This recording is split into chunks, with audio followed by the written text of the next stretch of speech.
Hello అందరికీ, ఎలా ఉన్నారు? అందరూ బాగున్నారా? ఈరోజు వీడియోలో మనము లాస్ట్ క్లాస్లో గురుకుల TGT bioscience previous year question paper solve చేయడం స్టార్ట్ చేసాం కదా. ఆ వీడియో యొక్క కంటిన్యూయేషన్ ఇప్పుడు చూద్దాము. సో లాస్ట్ వీడియోలో 33 క్వశ్చన్స్ కవర్ చేసాం కదా. Next 34th question. So 34th question అనేది మ్యాచ్ ద ఫాలోయింగ్. ఇందులో లిస్ట్ 1లో టైప్స్ ఆఫ్ న్యూట్రిషన్స్ ఇచ్చారు అండ్ లిస్ట్ 2లో ఆ న్యూట్రిషన్స్ అనేవి ఆర్గానిజమ్స్లో ప్రజెంట్ అయి ఉంటాయి అనేది లిస్ట్ 2లో మెన్షన్ చేశారు. సో ఇప్పుడు మనము లిస్ట్ 1ని లిస్ట్ 2 తోటి మ్యాచ్ చేద్దాం. Okay, holozoic mode of nutrition. So holozoic mode of న్యూట్రిషన్లో ఏం చేస్తాము, మనము ఫుడ్ని సాలిడ్ ఫామ్లో తీసుకుంటాము. ఎగ్జాంపుల్ మనము ఫుడ్ని ఎలా తీసుకుంటాం, సాలిడ్ ఫామ్లో ఇంటేక్ చేస్తూ ఉంటాం. అలాంటి మోడ్ ఆఫ్ న్యూట్రిషన్ని మనం ఏమంటాం, హోలోజోయిక్ మోడ్ ఆఫ్ న్యూట్రిషన్ అని అంటాము. ఈ హోలోజోయిక్ మోడ్ ఆఫ్ న్యూట్రిషన్ అనేది మనకి అమీబాలో కనిపిస్తూ ఉంటుంది. సో ఏకి 3 అనేది correct match. Next parasitic mode of nutrition. Parasitic mode of nutrition అంటే నథింగ్ బట్ ఒక ఆర్గానిజం అనేది ఇంకొక ఆర్గానిజం నుంచి ఫుడ్ని కన్జ్యూమ్ చేస్తూ ఉంటుంది, అంటే పీల్చుకుంటూ ఉంటుంది. అలా పీల్చుకునే ఆర్గానిజంనేమో పారాసైట్ అంటాము. ఏ ఆర్గానిజం నుంచి అయితే ఈ పారాసైట్ అనేది ఫుడ్ని తీసుకుంటుందో ఆర్గానిజంని మనము హోస్ట్ అని అంటాము. So parasitic mode of nutrition అనేది ట్రైఫానోసోమాలో చూస్తాము. సో బీకి 1 అనేది కరెక్ట్ మ్యాచ్, ఏకి 3 అనేది కరెక్ట్ మ్యాచ్, బీకి 1 అనేది కరెక్ట్ మ్యాచ్. ఈ కింది ఇచ్చిన ఆప్షన్స్లలో మనకి A3 B1 అనేది 4th ఆప్షన్లో కనిపిస్తుంది కాబట్టి ఈ ఆప్షన్ అనేది కరెక్ట్ అయి ఉండొచ్చు.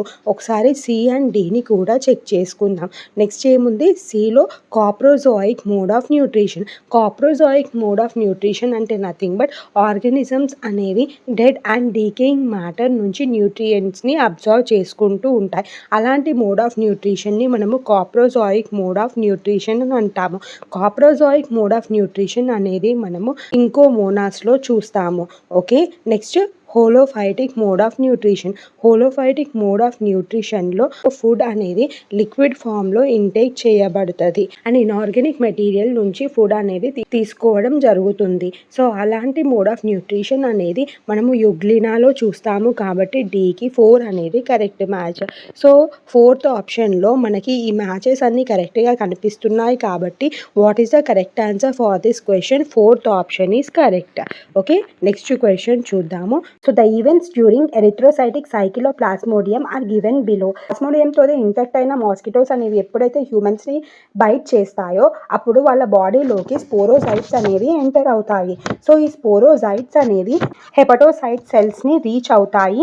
అక్కడ అవి pre erythrocytic and exo erythrocytic సైకిల్స్ని అండర్గో అవుతాయి. దాని తర్వాత ఎరిథ్రోసైటిక్ సైకిల్ అనేది జరుగుతుంది. ఈ ఎరిథ్రోసైటిక్ సైకిల్ అనేది ప్లాస్మోడియంలో ఎలాంటి ఈవెంట్స్ జరుగుతాయి అనేది మన క్వశ్చన్ కదా. సో ఇక్కడ ఫస్ట్ ఈ ఎరిథ్రోసైటిక్ సైకిల్లో ఫస్ట్ మనకి ఏం ఫామ్ అవుతాయి అంటే ట్రోఫోజాయిడ్స్ అనేది ఫామ్ అవుతుంది. ఫస్ట్ ఏం ఫామ్ అవుతున్నాయి, ట్రోఫోజైట్స్.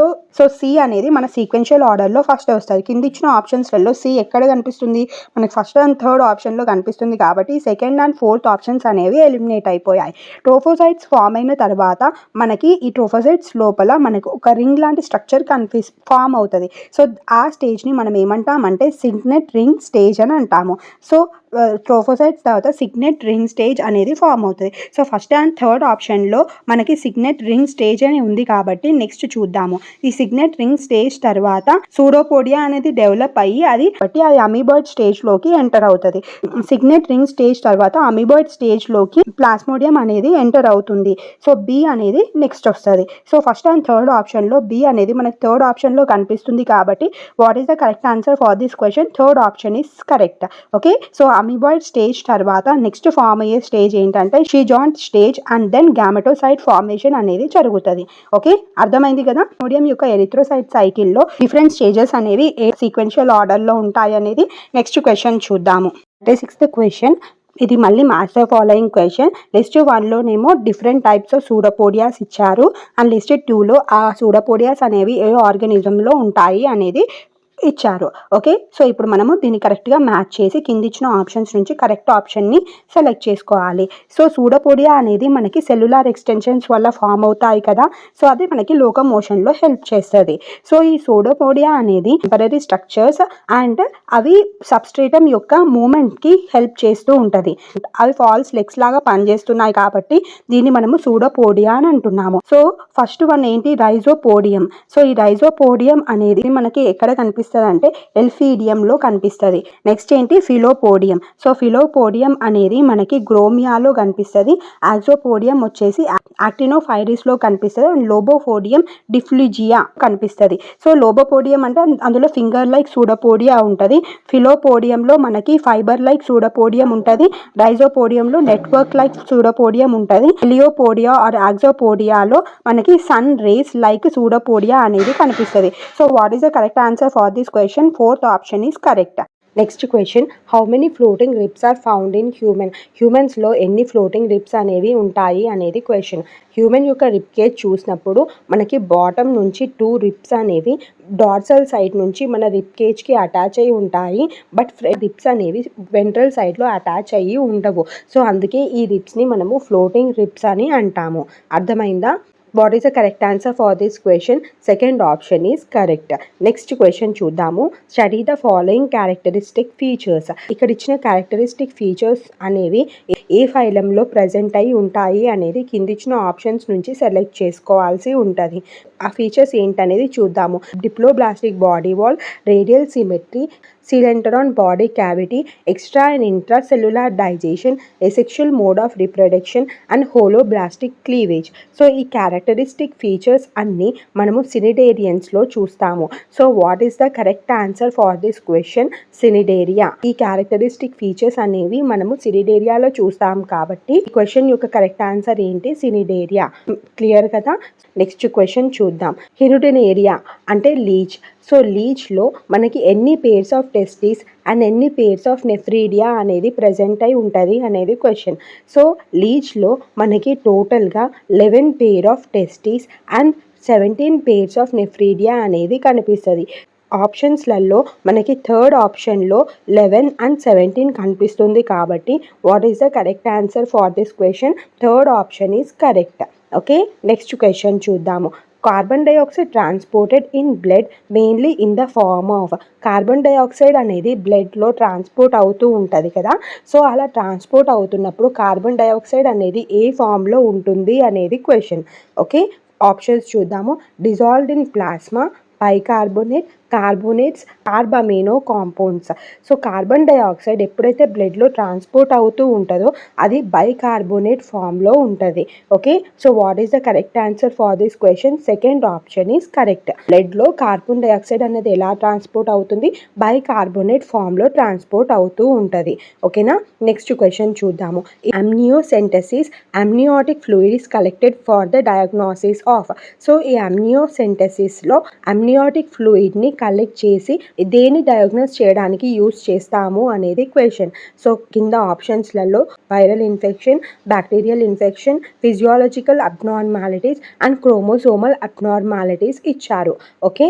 సో ఇక్కడ అమ్నియోసెంటసిస్లో ఏం చేస్తారంటే అబ్డామెన్ నుంచి ఇంజెక్ట్ చేసి అమ్నియోటిక్ ఫ్లూయిడ్ని కలెక్ట్ చేస్తాము. ఈ అమ్నియోటిక్ ఫ్లూయిడ్ని హెల్ప్ తోటి మనం దేని డయాగ్నోస్ చేస్తామంటే క్రోమోసోమల్ అబ్నార్మాలిటీస్ అనేవి ఏమైనా ఉన్నాయా లేవా అనేది తెలుసుకోవడానికి మనము ఈ అమ్నియోసెంటసిస్ అనేది చేస్తూ ఉంటాము. So what is the correct answer for this question? Fourth option is correct. Okay. Next question చూద్దాము. Match the following. సో కింద ఇచ్చిన లిస్ట్ 1లో మనకి different type of eye defects ఇచ్చారు. So let's see the question. Myopia. So మయోపియాలో ఏమవుతుందంటే మనకి దగ్గరివి కనిపిస్తాయి బట్ దూరంవి కనిపించవు. ఓకే. అలాంటి కండిషన్ని మనం ఏమంటామంటే మయోపియా అని అంటాము. సో దీన్ని మనము ఇనియర్ సైటెడ్నెస్ అని కూడా అంటాము. సో ఏకి 2 అనేది కరెక్ట్ మ్యాచ్. ఎందుకంటే మనకి దగ్గరవి కనిపిస్తున్నాయి బట్ దూరంవి కనిపించట్లేదు కాబట్టి మయోపియాని నియర్ సైటెడ్నెస్ అని అంటాము. నెక్స్ట్ ఏముంది, ఏకి 2 అనేది కరెక్ట్ మ్యాచ్ కదా. సో ఈ ఆప్షన్స్లలో A2 అనేది మనకి థర్డ్ అండ్ ఫోర్త్ ఆప్షన్లో కనిపిస్తుంది. So first and second options అనేవి ఎలిమినేట్ అయిపోయాయి. Okay, next presbyopia. సో ప్రెస్బయోపియాలో ఏమవుతుందంటే ఐలో లెన్స్ ఉంటుంది కదా, బైకాన్వెక్స్ లెన్స్. ఈ బైకాన్వెక్స్ లెన్స్ అనేది థిక్గా మారడం వల్ల ఫోకస్ చేయడం అనేది తగ్గిస్తుంది. సో ఇది ఎక్కువ ఓల్డ్ ఏజ్ పీపుల్లో చూస్తూ ఉంటాము. సో ప్రెస్బయోపియా అంటే ఏంటో తెలిసింది కదా. సో ఇక్కడ ఆప్షన్స్లలో loss of power of accommodation of lens అనేది ప్రెస్బయోపియాకి కరెక్ట్గా మ్యాచ్ అవుతుంది కాబట్టి బికి 1 అనేది correct match. So third and fourth option రెండిట్లో కూడా మనకి B1 కనిపిస్తుంది. సో దీన్ని బట్టి మనము కరెక్ట్ ఆప్షన్ని సెలెక్ట్ చేసుకోలేము. నెక్స్ట్ ఏముంది, హైపర్ మెట్రోపియా. సో ఈ హైపర్ మెట్రోపియా కండిషన్ని మనము ఫార్ సైటెడ్నెస్ అని అంటాము. ఎందుకంటే ఈ హైపర్ మెట్రోపియా కండిషన్లో మనకి దూరంవి క్లియర్గా కనిపిస్తాయి బట్ దగ్గరవి క్లియర్గా కనిపించవు. అందుకే హైపర్ మెట్రోపియాని ఫార్ సైటెడ్నెస్ అని అంటాము. సో హైపర్ మెట్రోపియాకి కరెక్ట్ మ్యాచ్ ఏంటి, ఫోర్త్ వన్. C4 అనేది మనకి థర్డ్ ఆప్షన్లో కనిపిస్తుంది కాబట్టి థర్డ్ ఆప్షన్ అనేది కరెక్ట్ అయి ఉండొచ్చు. ఒకసారి దీన్ని కూడా చెక్ చేసుకుందాం. అస్టిగ్మటిజం అందులో ఏమవుతుందంటే ఐలో ఫ్రంట్ పార్ట్లో ఉన్న కార్నియా దగ్గర ఉన్న లెన్స్ అనేది స్ట్రక్చర్ని చేంజ్ చేసుకుంటుంది. దాని షేప్ని చేంజ్ చేసుకుంటుంది. సో ఇక్కడ non uniform curvature of cornea అనేది అస్టిగ్మటిజంకి మ్యాచ్ అవుతుంది. సో Dకి 3 అనేది కరెక్ట్ మ్యాచ్. సో ఈ మ్యాచెస్ అనేవి మనకి థర్డ్ ఆప్షన్లో కరెక్ట్గా ఉన్నాయి కాబట్టి what is the correct answer for this 42nd question, third option is correct. Okay, next question చూద్దాము. పోడోసైట్స్ ఆర్ ఫౌండ్ ఇన్. సో ఈ పోడోసైట్ సెల్స్ అనేవి మనకి ఎక్కడ కనిపిస్తాయి అనేది క్వశ్చన్. ఆప్షన్స్ చూద్దాము. Proximal convoluted duct, Bowens capsule, ascending loop of Henle, descending loop of Henle. So nephron యొక్క స్ట్రక్చర్లో మనకి ఇవన్నీ కూడా కనిపిస్తూ ఉంటాయి. సో పోడోసైట్ సెల్స్ అనేవి నెఫ్రాన్లో ఉంటాయి. ఆ నెఫ్రాన్లో కూడా బోవెన్స్ క్యాప్స్యూల్లో ఉన్న గ్లోమెర్యులస్ దగ్గర ఈ పోడోసైట్ సెల్స్ అనేవి కనిపిస్తూ ఉంటాయి. So what is the correct answer for this question, second option is correct. అర్థమైందా? పోడోసైట్స్ అనేవి నెఫ్రాన్లో కనిపిస్తాయి. ఆ నెఫ్రాన్లో కూడా స్పెసిఫిక్గా బోవెన్స్ క్యాప్స్యూల్లో ఉన్న గ్లోమెర్యులస్ దగ్గర మనకి పోడోసైట్ సెల్స్ అనేవి కనిపిస్తూ ఉంటాయి. సో సెకండ్ ఆప్షన్ అనేది కరెక్ట్. నెక్స్ట్ క్వశ్చన్ చూద్దాము. Again match the following question ఇచ్చారు. సో లెఫ్ట్ సైడ్లోనేమో సెల్ టైప్స్ ఇచ్చారు అండ్ రైట్ సైడ్లోనేమో వాటి యొక్క సీక్రీషన్స్ ఇచ్చారు. ఇప్పుడు మనము ఈ సెల్ టైప్స్ని సీక్రీషన్స్ తోటి మ్యాచ్ చేయాలి. సో ఇది డైజెషన్ అండ్ అబ్జార్ప్షన్ చాప్టర్ నుంచి వచ్చిన క్వశ్చన్. సో ఇక్కడ చూడండి, first one goblet cells. So goblet cells అనేవి ఏం చేస్తాయంటే మ్యూకస్ని సీక్రెట్ చేస్తూ ఉంటాయి. సో ఏకి 3 అనేది కరెక్ట్ మ్యాచ్. A3 అనేది మనకి సెకండ్, థర్డ్ అండ్ ఫోర్త్ ఆప్షన్స్లలో కనిపిస్తున్నాయి. సో ఫస్ట్ ఆప్షన్లో మనకి A1 కనిపిస్తుంది కాబట్టి అది రాంగ్ మ్యాచ్ కదా. సో అందుకే ఫస్ట్ ఆప్షన్ని ఎలిమినేట్ చేస్తున్నాము. నెక్స్ట్ B చూద్దాము. చీఫ్ సెల్స్ అనేవి పెప్సినోజెన్ని సీక్రెట్ చేస్తూ ఉంటుంది. సో Bకి 1 అనేది కరెక్ట్ మ్యాచ్. సో B1 అనేది మనకి ఫోర్త్ ఆప్షన్లో కనిపిస్తుంది కాబట్టి సెకండ్ అండ్ థర్డ్ ఆప్షన్ కూడా ఎలిమినేట్ అయిపోయింది. C అండ్ Dని కూడా ఒకసారి చెక్ చేసుకుందాం. ఆక్సాంటిక్ సెల్స్ అనేవి HClని సీక్రెట్ చేస్తుంది. సో Cకి 2 అనేది కరెక్ట్ మ్యాచ్. ఫోర్త్ ఆప్షన్లో C2నే ఉంది. Next beta cells. సో ఈ బీటా సెల్స్ అనేవి ఇన్సులిన్ని సీక్రెట్ చేస్తాయి. ఈ ఫోర్త్ ఆప్షన్లో D4 కనిపిస్తుంది కాబట్టి what is the correct answer for this question, fourth option is correct. Goblet cells ఏమో మ్యూకస్ని సీక్రెట్ చేస్తున్నాయి, చీఫ్ సెల్స్ ఏమో పెప్సినోజన్ని సీక్రెట్ చేస్తున్నాయి, ఆక్సాంటిక్ సెల్స్ అనేవి HClని సీక్రెట్ చేస్తున్నాయి, బీటా సెల్స్ అనేవి ఇన్సులిన్ని సీక్రెట్ చేస్తున్నాయి. ఓకే, 44th క్వశ్చన్ యొక్క కరెక్ట్ ఆప్షన్ ఏంటి, fourth option is correct. Okay, next question చూద్దాము. The following national act provide legal framework on induced abortion. So induced abortion చేయడానికి ఇక్కడ ఇచ్చిన ఆప్షన్స్లలో ఇచ్చిన లీగల్ ఫ్రేమ్వర్క్ ఏంటి అనేది question. So first one medical termination of foetus act 1990, medical termination of pregnancy act 1964, medical termination of pregnancy act 1971, medical pregnancy act 1970. 1974. So what is the correct answer for this question? Third option is correct. So Medical Termination of Pregnancy Act 1917 ప్రకారము లీగల్గా induced abortions అనేవి చేస్తూ ఉంటారు.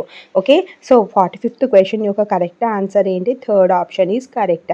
Next question చూద్దాము. Maximum absorptions of the end product of digestion occurs in. Digestion ప్రాసెస్లో maximum absorption అనేది ఎక్కడ జరుగుతుంది అనేది క్వశ్చన్. ఆప్షన్స్ ఏమిచ్చారు? Duodenum, stomach, small intestine and large intestine. So digestion ప్రాసెస్లో ఎండ్ ప్రోడక్ట్స్ యొక్క మ్యాక్సిమం అబ్జార్ప్షన్ అనేది స్మాల్ ఇంటెస్టైన్లో జరుగుతూ ఉంటుంది. సో 46th క్వశ్చన్ యొక్క కరెక్ట్ ఆన్సర్ ఏంటి? Small intestine. That is third option. ఓకేనా. నెక్స్ట్ 47th క్వశ్చన్ చూద్దాము. Each haemoglobin molecule can carry A maximum of how many molecules of oxygen. ప్రతి ఒక్క హీమోగ్లోబిన్ మాలిక్యూల్లో 4 ఆక్సిజన్ మాలిక్యూల్స్ని క్యారీ చేయడానికి బైండింగ్ సైట్స్ అనేవి ఉంటాయి. Each haemoglobin molecule అనేది 4 oxygen మాలిక్యూల్స్ని దానికి bind చేసుకొని క్యారీ చేయగలుగుతుంది. So what is the correct answer for this question? Third option is correct. That is 4 oxygen molecules are carried by each hemoglobin molecule. Okay, next. The structure of sporocyte of Plasmodium vivax was studied by. Plasmodium vivax యొక్క స్పోరోసైట్ structure అనేది ఎవరు study చేశారు కింద ఇచ్చిన సైంటిస్టులలో అనేది question. Okay, first one Ernst Haeckel, next Garnham, sir Ronald Ross, Camillo Golgi. Garnham అనే అతను ప్లాస్మోడియం వైవాక్స్ యొక్క స్పోరోసైట్ స్ట్రక్చర్ని స్టడీ చేశాడు. So what is the correct option for this question? Second option is correct. Okay, next question చూద్దాము. Again the match following question. So plasmodium vivax అనేది benign tertian మలేరియాని type of మలేరియాని cause చేస్తుంది. So ఏకి 2 అనేది correct match. So కింద ఇచ్చిన ఆప్షన్స్లలో A2 అనేది మనకి సెకండ్ ఆప్షన్లో కనిపిస్తుంది కాబట్టి ఒకసారి BCDని కూడా చెక్ చేసుకుందాం. ప్లాస్మోడియం ఫాల్సిపారం అనేది మనకి మాలిగ్నెంట్ టెర్టియన్ మలేరియాని కాజ్ చేస్తుంది. సో Bకి 4 అనేది కరెక్ట్ మ్యాచ్.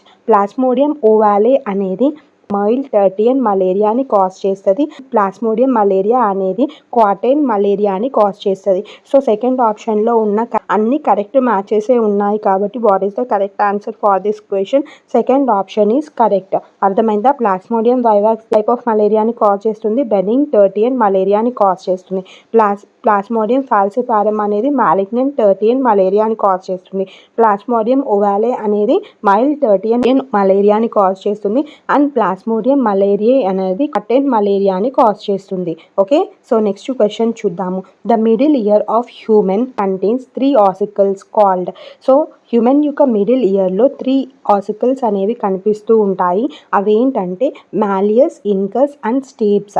సో ఈ 3 ఆసికల్స్ అనేవి హ్యూమన్ యొక్క మిడిల్ ఇయర్లో కనిపిస్తుంది. So what is the correct answer for this question? Third option is correct. Next 51st question చూద్దాము. The lens of the I held in the position by. మన ఐలో lens అనేది ఒక పొజిషన్లో అరేంజ్ అవుతుంది కదా. సో అది ఆ పొజిషన్లో ఉండడానికి కింద ఇచ్చిన ఆప్షన్స్లలో ఏది కారణం అనేది question. So first option inferior oblique muscles, superior oblique muscles, suspensory ligaments, medical rectus muscles. ఆప్షన్స్లలో సస్పెన్సరీ లిగమెంట్స్ ఉంది కదా. సో ఈ సస్పెన్సరీ లిగమెంట్స్ వల్లనే ఐలో ఉన్న లెన్స్ అనేది ఆ పొజిషన్లో ఉండడానికి కారణం. Okay, so what is the correct answer for this question? Third option is correct. Next question చూద్దాం. The following pumps plays an important role in opening and closing of stomata. So stomata యొక్క opening and క్లోజింగ్లో కింద ఇచ్చిన ఏ pump అనేది role play చేస్తుంది, important role play చేస్తుంది అనేది క్వశ్చన్. సో ఆప్షన్స్ చూద్దాం. First is sodium pump, second is potassium pump, third is sodium or potassium pump and fourth one is proton pump. Stomata యొక్క ఓపెనింగ్ అండ్ క్లోజింగ్కి important role potassium pump play చేస్తుంది. అంటే potassium pump వల్లనే స్టొమెటా యొక్క opening and closing అనేది జరుగుతూ ఉంటుంది. So what is the correct answer for this question? Second option is correct. Okay, next question చూద్దాము.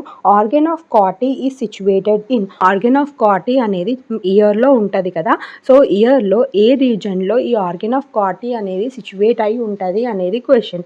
So first is Reissner's membrane, scala tympani, basilar membrane, tectorial membrane. So organ of Corti అనేది basilar membrane పైన locate అయి ఉంటుంది. So ఈ బెసిలర్ membrane అనేది cochlea యొక్క floor. So what is the correct answer for this question? Third option basilar membrane is correct for this question. Okay, next question చూద్దాము.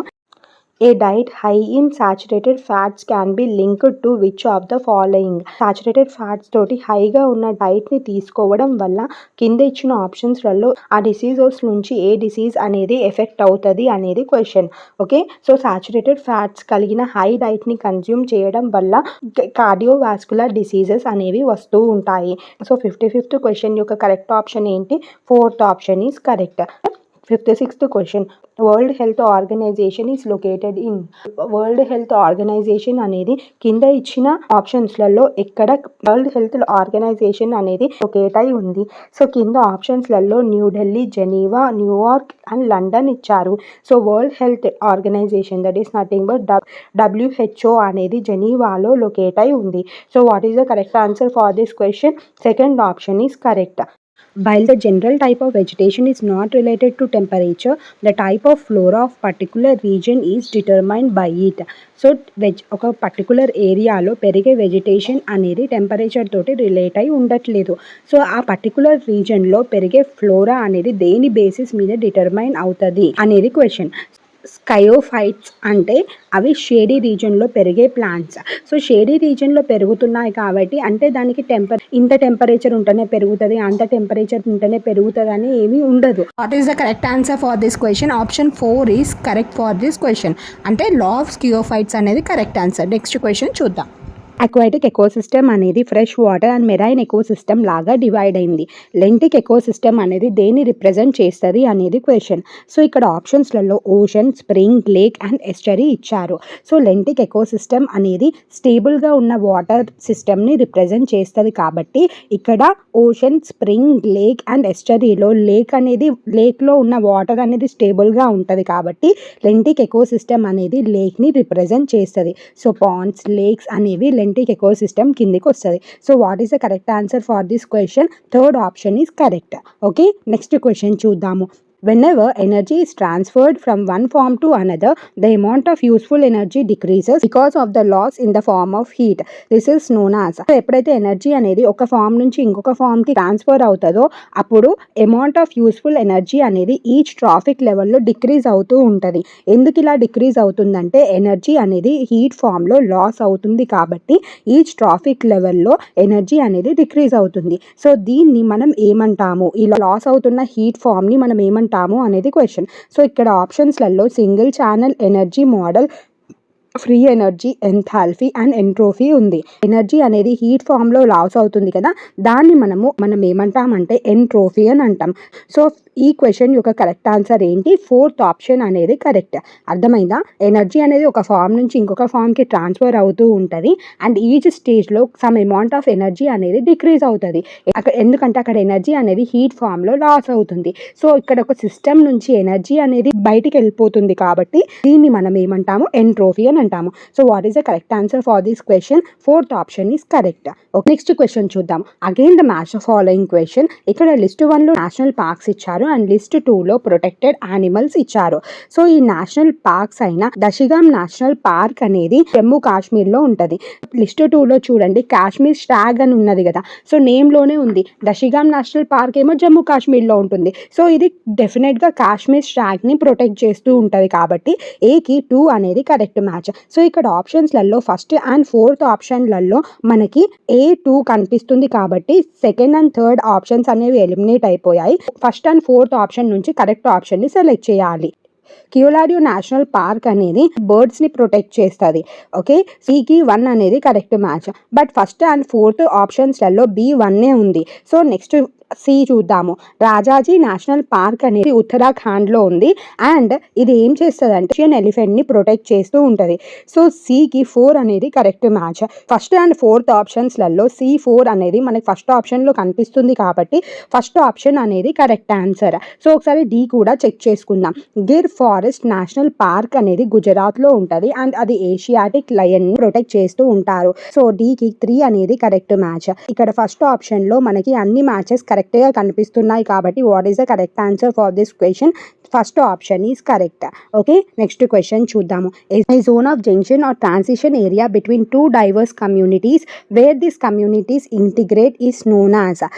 So 2 communities ఉన్నాయి. ఈ 2 కమ్యూనిటీస్ ఇంటిగ్రేట్ అయ్యే రీజన్ ఉంటుంది కదా, I mean zone or transition area, దాన్ని మనము ఏమంటాము అనేది క్వశ్చన్. సో ఇలా 2 కమ్యూనిటీస్ ఇంటిగ్రేట్ అవుతున్న zone of junction or transition ఏరియాని మనము ఎకోటోన్ అని అంటాము. సో ఈ క్వశ్చన్ యొక్క కరెక్ట్ ఆన్సర్ ఏంటి?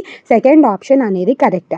The sequence of general process of ecological cessation involves the following steps. Choose the correct answer. So ecological succession అంటే ఏంటి? పర్టికులర్ ప్లేస్లో స్పీషీస్ అనేవి ఎప్పుడైతే స్టడీగా గ్రాడ్యువల్గా చేంజ్ అవుతూ ఉంటాయో ఎన్విరాన్మెంట్ని బట్టి, దాన్ని మనము ఎకాలజికల్ ససేషన్ అని అంటాము. సో ఈ ఎకాలజికల్ ససేషన్ అనేది ఒక సీక్వెన్స్ ఆఫ్ జనరల్ ప్రాసెస్ని ఇన్వాల్వ్ చేస్తుంది. ఆ ఫాలోయింగ్ స్టెప్స్ అనేవి ఇక్కడ మన కింద ఆప్షన్స్లలో ఇచ్చారు. ఇక్కడ ఏ ఆప్షన్లో కరెక్ట్ ఉందో మనం దాన్ని చూస్ చేయాల్సి ఉంటుంది. ఓకే, సో ఫస్ట్ న్యూడేషన్ వస్తుంది. న్యూడేషన్ అంటే న్యాచురల్ కెలమిటీస్ వల్ల కొన్ని స్పీషీస్ అనేవి అంతరించిపోవడంని మనము న్యూడేషన్ అని అంటాము. సో అలా అంతరించిపోయిన స్పీషీస్ ప్లేస్లో ఇన్వాషన్ అంటే ఇంకొక వేరే కొత్త స్పీషీస్ అనేవి వచ్చి ఆక్యుపై అవుతాయి. ఓకే, నెక్స్ట్ ఈసిస్, కొత్తగా వచ్చిన స్పీషీస్ యొక్క ఎస్టాబ్లిష్మెంట్ని మనము ఈసిస్ అని అంటాము. నెక్స్ట్ ఈ కొత్తగా వచ్చిన స్పీషీస్ అనేది ఇంకా ఫర్దర్గా డెవలప్ అవుతుంది కదా, దాని పాపులేషన్ని గ్రో చేసుకుంటుంది కదా, దాన్ని మనము అగ్రిగేషన్ అని అంటాము. సో అలా పాపులేషన్ అనేది ఇంక్రీజ్ అవుతున్న కొద్ది ఆర్గానిజమ్స్ మధ్యలో కాంపిటీషన్ అనేది వస్తుంది. దెన్ రియాక్షన్, సో ఇలా కొత్త టైప్ ఆఫ్ ఆర్గానిజమ్స్ అనేవి అక్కడ పెరగడం వల్ల అక్కడ ఎన్విరాన్మెంట్ అనేది చేంజ్ అవుతుంది, దాన్ని మనము రియాక్షన్ స్టెప్ అని అంటాము. నెక్స్ట్ స్టెబిలైజేషన్, ఫైనల్గా ఆర్గానిజం అనేది స్టెబిలైజ్ అవుతుంది ఆ పర్టికులర్ ఏరియాలో, దాన్ని మనము స్టెబిలైజేషన్ అని అంటాము. స్టెబిలైజేషన్ వల్ల మనకి క్లైమాక్స్ కమ్యూనిటీ అనేది ఎస్టాబ్లిష్ అవుతుంది. ఓకే, అర్థమైంది కదా ఎకాలజికల్ ససేషన్ అనేది ఎలాంటి స్టెప్స్ని ఇన్వాల్వ్ చేస్తుందని. So what is the correct answer for this 62nd question? Second option is correct. First nudation, దాని తర్వాత invasion, then ecesis, aggregation, competition, reaction and stabilization. These are the steps. Clear? Next question చూద్దాము. Bhopal gas tragedy occurred due to the release of a gas from Union Carbide industry which took many lives. The gas released from the industry is. Bhopal gas tragedy అనేది జరగడం వల్ల gas అనేది release అయింది. ఎక్కడి నుంచి? Union carbide industry నుంచి. Okay, union carbide ఇండస్ట్రీలో Bhopal gas tragedy అనేది జరిగింది. అలా జరగడం వల్ల గ్యాస్ అనేది రిలీజ్ అయింది. దానివల్ల చాలా ప్రజలు అక్కడ చనిపోయారు. గ్యాస్ అనేది ఆ ఇండస్ట్రీ నుంచి రిలీజ్ అయిందని అంటున్నాం కదా, ఈ కింద ఇచ్చిన ఆప్షన్స్లలో ఆ గ్యాస్ని మనము సెలెక్ట్ చేసుకోవాలి. ఫస్ట్ ఆప్షన్ ఏంటి? Methyl isocyanide, second is sulphur dioxide, third is carbon monoxide and fourth one is methane. So what is the correct answer for this question? First option is correct. Methyl isocyanide gas అనేది ఈ union carbide industry నుంచి release అవ్వడం వల్ల అక్కడ భోపాల్లో చాలా ప్రజలు చనిపోయారు. Okay, so ఈ క్వశ్చన్ మనకి రీసెంట్గా జరిగిన గ్రూప్ 4లో అడిగారు. 63rd క్వశ్చన్ యొక్క కరెక్ట్ ఆన్సర్ ఏంటి? ఫస్ట్ ఆప్షన్ అనేది correct. Next question, the presence of excess nutrients in ponds and lakes create a situation of excess growth of algae causing algal blooms on the surface of water. Ponds and లేక్స్లలో ఎక్సెస్గా nutrients అనేవి present అయి ఉండడం వల్ల algae అనేది ఎక్సెసివ్గా ఈ ponds and లేక్స్లలో గ్రో అవుతుంది. సో దానివల్ల ఆల్గల్ బ్లూమ్స్ అనేవి వాటర్ మీద వస్తున్నాయి. ఈ సిచ్యువేషన్ని మనం ఏమంటాము అనేది క్వశ్చన్. సో ఈ సిచ్యువేషన్ని మనం ఏమంటామంటే యూట్రోఫికేషన్ అని అంటాము. యూట్రోఫికేషన్ అంటే ఏంటి? పాండ్స్ ఆర్ లేక్లో ఎప్పుడైతే న్యూట్రియంట్స్ అనేవి ఎక్కువగా పెరుగుతాయో అప్పుడు వేరే ఆర్గానిజమ్స్ యొక్క పాపులేషన్ అనేది పెరుగుతుంది. దాన్నే మనము యూట్రోఫికేషన్ అంటున్నాం కదా. సో ఇక్కడ ఆల్గే గ్రో అవ్వడం వల్ల ఆల్గల్ బ్లూమ్స్ అనేవి సర్ఫేస్ ఆఫ్ ద వాటర్ పైన వస్తున్నాయి. ఈ సిచ్యువేషన్ ని మనం యూట్రోఫికేషన్ అని అంటాము. What is the correct answer for this question? Third option is correct. Next question చూద్దాం. In the process of destruction of ozone the following atom functions as a catalyst. So ozone destruction లో కింద ఇచ్చిన ఆటమ్స్లలో ఏ atom అనేది catalyst లాగా function చేస్తుంది అనేది క్వశ్చన్. సో ఆప్షన్స్ ఏంటి? Oxygen atom, chlorine atom, carbon atom and hydrogen atom. So ozone డిస్ట్రక్షన్లో మనకి క్యాటలిస్ట్ లాగా ఫంక్షన్ మెన్షన్ చేసే ఆటమ్ ఏంటంటే క్లోరిన్ ఆటమ్. సో ఈ క్లోరిన్ ఆటమ్ ఓజోన్ లేయర్ డిస్ట్రక్షన్కి క్యాటలిస్ట్ లాగా యాక్ట్ చేస్తుంది. So what is the correct answer for this question? Second option is correct. Next question చూద్దాము. Minamata disease occurred at Minamata Bay on the coast of Kyushu, an island of Japan. This disease is caused due to. So Minamata disease అనేది Minamata బే దగ్గర ochre అయింది. So అది Japan యొక్క island. ఈ disease అనేది ఎందువల్ల వచ్చింది అనేది క్వశ్చన్. సో మినమాటా డిసీజ్ అనేది మెర్క్యూరీ వల్ల వస్తుంది. So what is the correct answer for this question? Third option is correct. So దీని గురించి కూడా గ్రూప్ 4లో క్వశ్చన్ అనేది వచ్చింది. నెక్స్ట్ క్వశ్చన్ చూద్దాం. National forest policy 1988 of India has recommended the following forest cover for plains and for the hills respectively. Plain ఏరియాస్లో 33% of forest area cover అవ్వాలి and hills ఏరియాస్లో 67% ఆఫ్ ఫారెస్ట్ ఏరియా అనేది cover అవ్వాలి according to national forest policy 1988 of India. Okay, second option is correct for this question. Okay, next question చూద్దాం. Green house effect is responsible for heating the earth surface and atmosphere. The greenhouse effect is due to the following gases. So green house effect అనేది earth surface heat అవ్వడానికి, atmosphere heat అవ్వడానికి responsible. ఇది మనకు తెలిసిందే కదా. So ఈ green house effect gases అనేవి ఈ కింద ఇచ్చిన ఆప్షన్స్లలో ఏవి అనేది question. Okay, so green house gases ఏంటంటే carbon dioxide, methane and chlorofluorocarbons. What is the correct answer for this question? Second option is correct. Carbon dioxide, methane and chlorofluorocarbons అనేవి green house gases. So this is all about today's video. ఈ video కనుక మీకు helpful అయితే తప్పకుండా channel like, share and subscribe చేయడం మర్చిపోకండి. Let's meet in the next video. Until then bye.